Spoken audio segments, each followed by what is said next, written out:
Pada tanggal 31 Maret yang lalu, saya telah menyampaikan kebijakan mengenai penerima manfaat dari program Keluarga Harapan yang diberikan kepada 10 juta keluarga penerima. Jumlahnya, total anggarannya adalah 37,4 triliun rupiah. Kemudian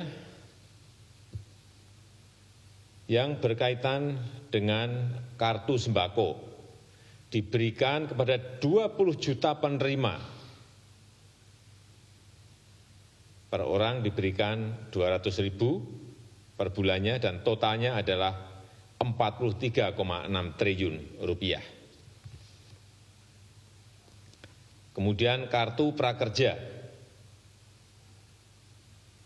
yang sudah saya sampaikan yang lalu juga 5,6 juta orang, insentif pasca pelatihan sebesar Rp600.000 selama 4 bulan.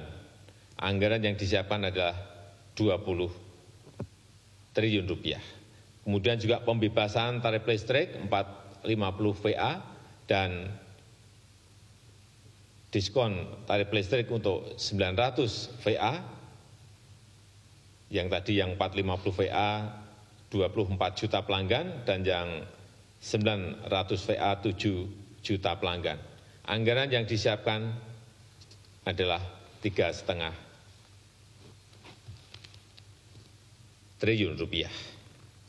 Dan dalam minggu ini pemerintah telah memutuskan beberapa kebijakan bantuan sosial yang baru, yaitu bantuan khusus bahan pokok sembako dari pemerintah pusat untuk masyarakat di DKI, dialokasikan untuk 2,6 juta jiwa atau 1,2 juta KK dengan besaran 600.000 per bulan selama 3 bulan. Anggaran yang dialokasikan 2,2 triliun. Kemudian bantuan sembako untuk wilayah Bogor, Depok, Tangerang, dan Bekasi diberikan kepada 1,6 juta jiwa atau 576.000 KK sebesar 600.000 per bulan selama 3 bulan dengan total anggaran 1 triliun rupiah. Untuk masyarakat di luar Jabodetabek akan diberikan bantuan sosial tunai kepada 9 juta KK yang tidak menerima bansos PKH maupun bansos sembako. Sekali lagi, kepada 9 juta KK sebesar 600.000 per bulan selama 3 bulan dan total anggaran yang disiapkan adalah 16,2 triliun rupiah. Kemudian juga sebagian dana desa juga segera dialokasikan untuk bantuan sosial di desa. Diberikan kepada kurang lebih 10 juta keluarga penerima dengan besaran 600.000 per bulan selama 3 bulan dan total anggaran yang disiapkan adalah 21 triliun rupiah. Sejalan dengan hal tersebut juga kita akan memperkuat program padat karya tunai di kementerian-kementerian yang total anggarannya adalah 16,9 triliun rupiah. Ini nanti ada di Kementerian Desa dengan program padat karya tunai desa. Ini targetnya adalah 59.000 tenaga kerja.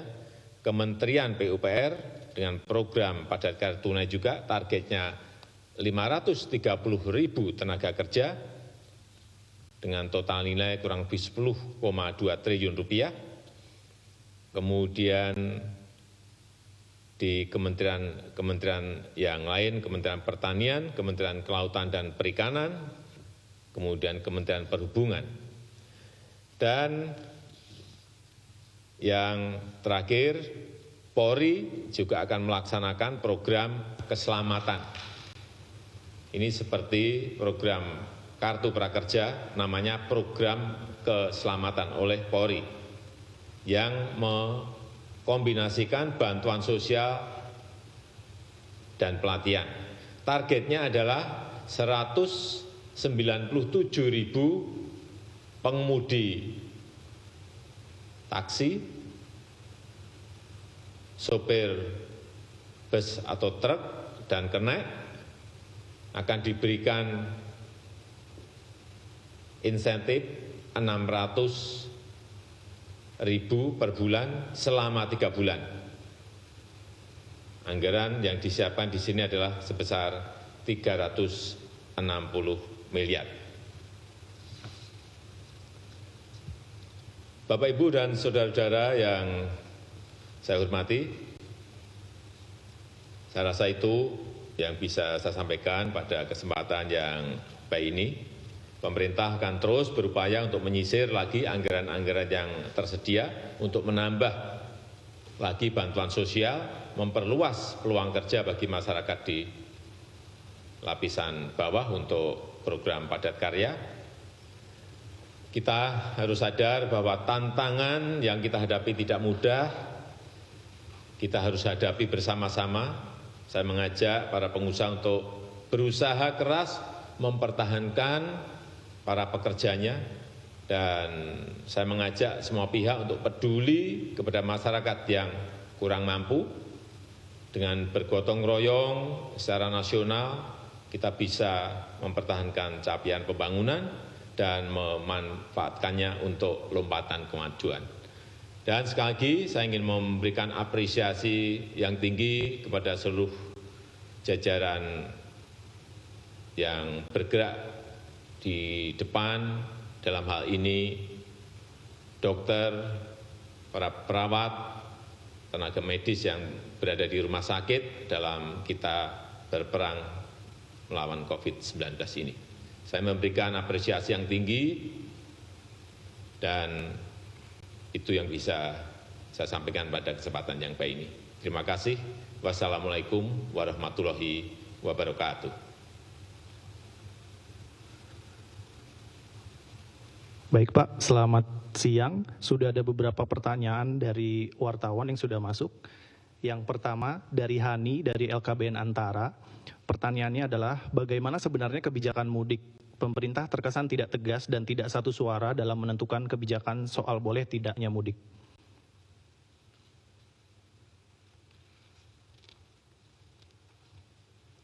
Kebijakan mengenai mudik ini yang pertama hari ini, tadi sudah kita putuskan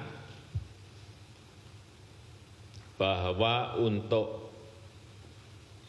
ASN, TNI dan Polri, serta pegawai BUMN dilarang mudik.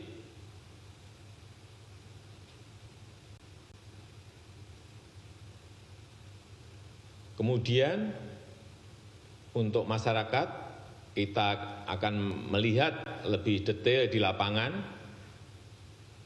akan mengevaluasi dari hal-hal yang ada di lapangan. Untuk itu, sekali lagi,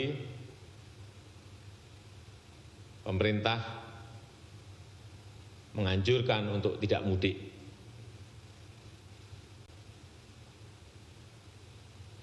Dan tadi sudah saya sampaikan bahwa penyaluran bantuan sosial khususnya di Jabodetabek kita berikan ini untuk agar warga mengurungkan niatnya untuk mudik. Kemudian juga transportasi umum juga akan kita batasi kapasitasnya. Kemudian yang memakai kendaraan pribadi juga akan kita batasi dengan pembatasan kapasitas angkut mobil dan motor. Baik, berikutnya yang kedua Pak, dari Dimas Jarot dari katadata.co.id. Terkait dengan bansos yang akan diberikan pemerintah bagi warga Jabodetabek, bagaimana memastikan warga tidak mudik ketika sudah menerima bansos? Apakah akan ada sanksi jika warga tersebut tetap mudik walau sudah menerima bansos? Ya, tadi sudah saya sampaikan bahwa bantuan sosial khusus untuk Jabodetabek ini agar warga tidak mudik. Tetapi sekali lagi nanti akan ada evaluasi dan kemungkinan juga bisa kita akan memutuskan hal yang berbeda setelah evaluasi di lapangan itu kita dapatkan. Tetapi memang perlu saya sampaikan bahwa dari awal pemerintah sudah melihat bahwa mudik lebaran ini bisa menyebabkan meluasnya penyebaran COVID-19 dari Jabodetabek ke daerah-daerah tujuan. Tapi pemerintah juga mengkalkulasi bahwa ada dua kelompok pemudik yang tidak bisa begitu saja kita larang-larang. Karena ada juga yang pulang kampung karena alasan ekonomi. Yang kelompok pertama, warga yang terpaksa pulang kampung karena masalah ekonomi setelah diterapkannya pembatasan sosial, sehingga penghasilan mereka turun atau bahkan tidak memiliki pekerjaan dan tidak memiliki penghasilan. Kelompok yang kedua adalah warga yang mudik karena tradisi yang sudah puluhan tahun kita miliki di negara kita Indonesia. Jadi sekali lagi, pembatasan mudik dan kemungkinan adanya larangan mudik itu akan kita putuskan setelah melalui evaluasi di lapangan yang kita lakukan setiap hari. Tetapi sekali lagi bahwa larangan mudik untuk ASN, untuk TNI dan Polri, serta pegawai BUMN, serta anak perusahaannya, itu per hari ini bisa saya sampaikan. Baik, berikutnya yang ketiga, yang terakhir Pak, dari Liza Liputan6.com. Pak, kenapa aturan PSBB terlalu berbelit-belit dan birokratis? Sementara dalam kondisi pandemi virus corona seharusnya cepat mengambil keputusan. Saya kira kita semuanya dalam kondisi seperti ini jangan sampai mengambil keputusan itu salah. Semuanya harus hati-hati dan tidak gerusa-gerusu. Dan juga perlu saya sampaikan bahwa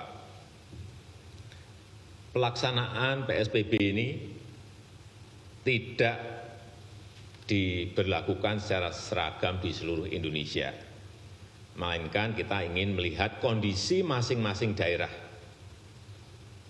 Dan PSBB ini ditetapkan oleh Menteri Kesehatan. Dan